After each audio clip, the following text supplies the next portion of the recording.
Right, governors will have powers to appoint their deputies should a vacancy arise in the offices.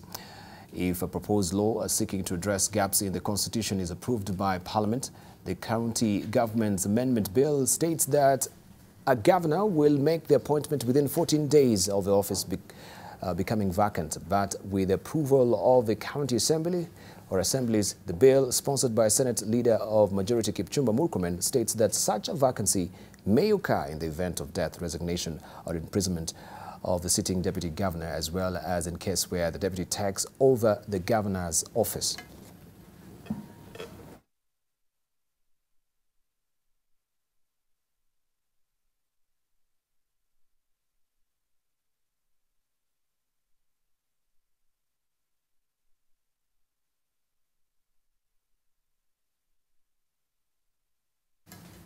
Allow me to introduce our panelists who are already here in studio with us, of course, to take us through a raft of issues that we'll discuss this morning.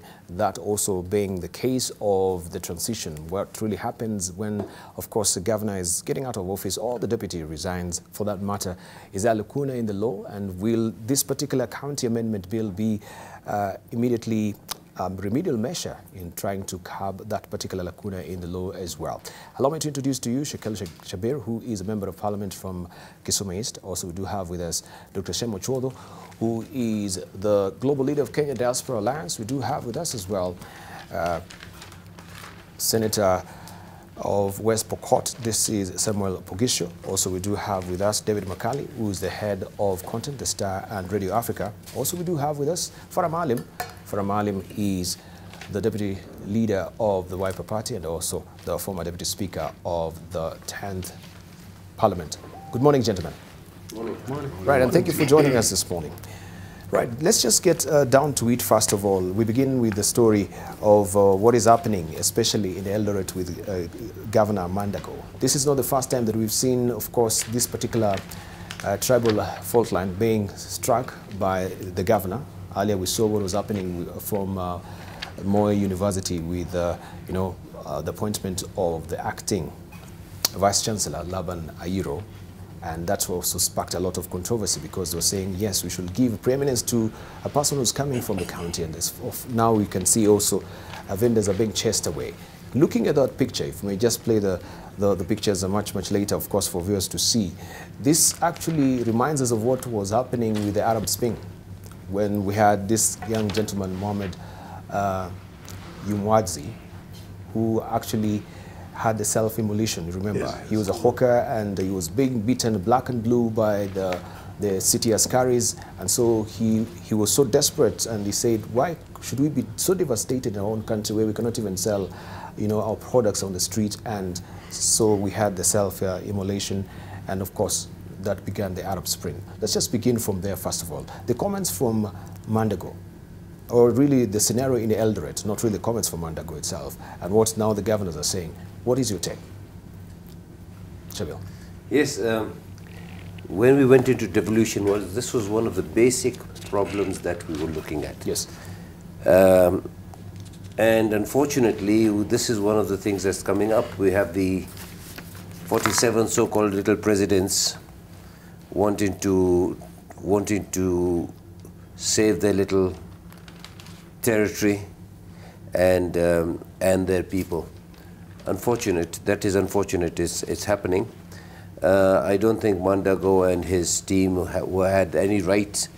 It's the same thing that happened in Nakuru when street kids were taken and dumped elsewhere. I think there must be. That's where the Senate should have. We have a committee. That's where the Senate should have been taking its position. I mean, in Kisumu right now, for argument's sake, we have some contractors who are coming from central Kenya, and they're taken contracts in Kisumu. I think there's no such problem that we have like that. But I think, of course, I see in the newspaper already there is some comment that it should be the locals. Yes, it should be local. But no, it should not be. This should not be xenophobia. If the hawkers in Eldoret, and I've been to that particular street, are able to sell fruit, I don't see why they should be beaten up the way the city management has done. All right, let's hear from Dr. Shemochuodo. Good morning. Being a first time on this session this year, allow me to compliment Nation Media Group and TV for a fantastic job last year enlightening and entertaining Kenyans, particularly this program. But also let me wish your viewers a happy new year.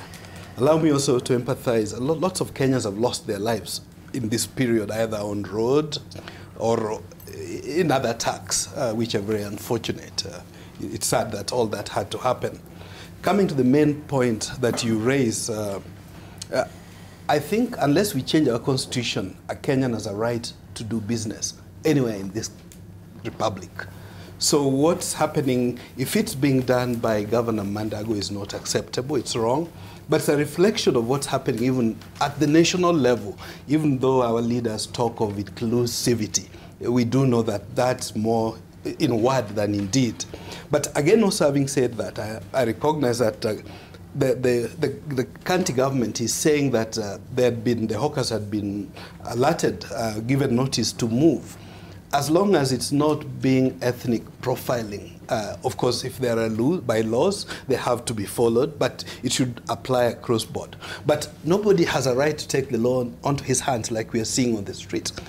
So this really should have been either court order, somebody is saying, okay, according to the law, these guys have to be relocated. But the manner in which it was done is unacceptable. It's really primitive in my mind. All right. Let's hear from David. Good morning. Morning. Debarl, I think there are two things here. One is, first, I think the manner in which those people were evicted was really, really disgusting. The brutality meted on those people just makes us look like a really, really society gone wrong. And then on the other hand also, there are two wrongs here being committed. One is that the county government, I think, wants a clean, organized city, which is planned, arranged, because we have the same problem. In Nairobi, where people are taking over streets and selling their wares in trying to earn a living. They have a legitimate quest to earn a living. Except that, of course, there's also the need to organize society in a manner that everybody can be able to conduct the business. So I see two wrongs here committed. One is that the eviction carried out by the county government is brutal and wrong. On the other hand, if the people who are hawking their goods were also obstructing and carrying out that business in the wrong areas and needed to be moved somewhere else, that also needed to be sorted out. The process and all these things, I think, is what we need to address. But I think that people have latched onto the easier thing, which is ethnic profiling, and saying, look, who are the people who are being evicted? Now, we need to look deeper and see, was this clearly a case of profiling people who are said to be, outsiders of the town or non-native residents or whatever you describe it? Yes. Or were they just generally, it was a swoop against general people who are carrying out an activity in a place which has been outlawed? I think I see a dash to profile this as having been people from a particular community, which we need to be hesitant about, although it needs to be, of course, pursued to its proper conclusion. So the statement really tripping off the tongues of, Governor Lee Kinyanjui as well, you think was premature? I do think that they need to be a little more cautious before we jump at that whole idea that, look, this is a particular community being evicted. We need to see the facts of it. Is it true that there were only people from one community? And was this being carried out against people of a particular community alone? We need to figure out these facts first before we jump at conclusions. Perhaps most of the traders were also cohesion. From one community. It could be. It could be. Yeah. It could be, because, I mean, let's not hide it. There are communities and people who are doing certain business and they are doing it in certain areas and so forth. So it could be that there were a particular group that was doing business in this particular area who were being evicted, and the brutality of it is evident. But I'm saying we need to get to the bottom of it. Really, were they given notice to move? Did they resist movement? Did they also resort to brutal resistance? So that illegal action may have met illegal action, and two wrongs obviously don't make a right. And that's what I'm saying. We need to probe into the detail of this action first. Right. Senator Opogiso, good morning. Good to see you. Good morning and Happy New Year. Happy New Year to you. Yeah. Right. This barely comes 2 months after we saw what happened also in Kiambu as well, with that particular very contentious you know, law that were trying to push the agenda. They're saying first we should give the locals, you know, I think was it the 30%, 70% of the jobs, you know, allocated within the counties, then the 30 goes to the rest. And yeah, people didn't take it very well. I don't really believe these are related. I think these are two different things. But they're striking the same line still, or no? Well, the other one is employment. This one is not the same. The sympathies goes to both parties. First of all, how much of the footage we're watching is really what needed to be watched. If you show me that part of the footage, I would react the way everybody has reacted. Yes. But if you extended that footage, you'd find that our governors and our county governments are struggling with this all over the country. I don't know how much of Eldoret you know, but the streets are narrow. Mm-hmm. And even for you to drive through those streets during those times when the hawkers are there, you cannot drive through. And what can you hawk is the question. What can you put on the streets and all these things? If it is like that, the fruits and so on, it makes it difficult for the city to be clean, one. And number two, the city cannot collect any revenue from hawking. And so there are two things that we struggle with here. How do you handle them? Is there a way you can better arrange the streets so that they can be able to occupy or not? But I sympathize with that governor, and I don't think I like the condemnation that comes straight away on whether it is tribal issues or ethnic issues. It's difficult to tell from the hawkers who is who.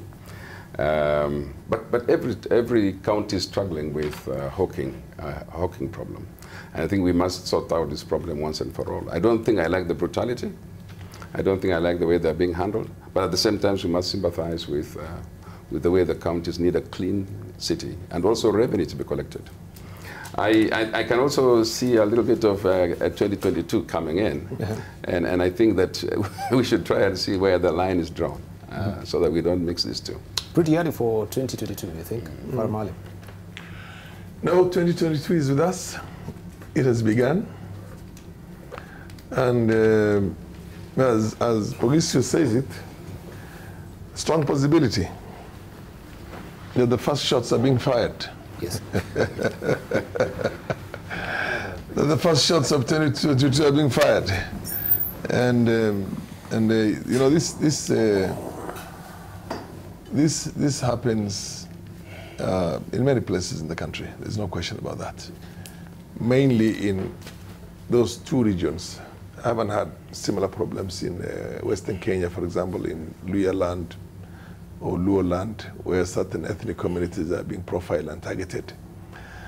And not also in Northeastern province, other than the terrorist attacks that essentially do not make a distinction between but try and get the maximum where there is a concentration, which is a global thing. I mean, at the community level, people are living very harmoniously together. But this, the statement by Lee Kianjui says a lot,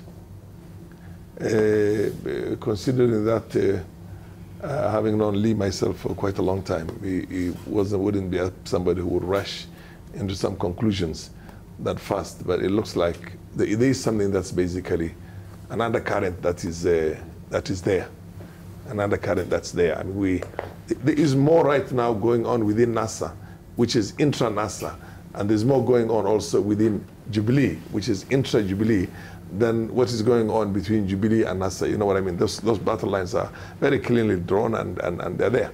We're asking for electoral justice and the cessation or the end of electoral impunity. Yes. But beyond that, the other side has also its own 2022 and a lot of work.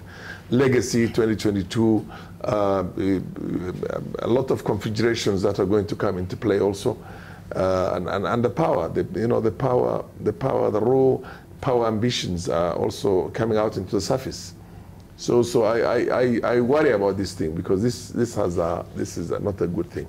Right. It's a bit dangerous. If indeed it is true that all those people who are, and the way they were being handled was clearly not a way of just trying to get hawkers off the streets. There was a bit of a vengeance up there. I mean, it's bad. You don't do that. You don't enforce the letter of the law. You don't enforce an instruction. even as a policeman, in the manner that it was enforced. I think it's a bit of a problem. That's why we keep talking about a national dialogue, and the nation has got to accept that there's going to be something called Kenya nation, but not Somali nation, Kikuyu nation, Kalenjin nation, and the rest of it. We really have to get out of that. Politicians have used those divides for far too long, and we still look like we're not out of the woods. We're not out of the woods, yes. All right.